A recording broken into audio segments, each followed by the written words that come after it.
হতে চেয়েছিলেন একজন সফল উদ্যোক্তা, তবে সে পথের কাঁটা হয়ে দাঁড়িয়েছেন বরগুনা জেলা গোয়েন্দা শাখা ডিবি পুলিশ। বন ও পরিবেশ মন্ত্রণালয়ের পরিচিত স্লোগান গাছ লাগান পরিবেশ বাঁচান, এ স্লোগানকে বুকে ধারণ করে চন্দ্রমণি একটু একটু করে সাজিয়েছিলেন তার শখের গাঁজা বাগান।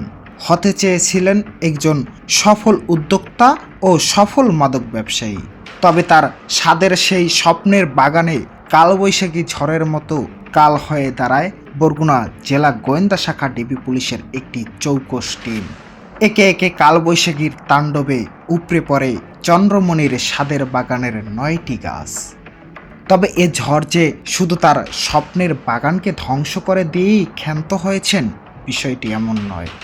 বাগানের সাথে সাথে তাকেও বরগুনার বেতাগী উপজেলার সরিষামুড়ি এলাকা থেকে চোখে সরিষা ফুল দেখিয়ে উড়িয়ে নিয়ে এসে ফেলেছেন বরগুনা জেলা কারাগারে।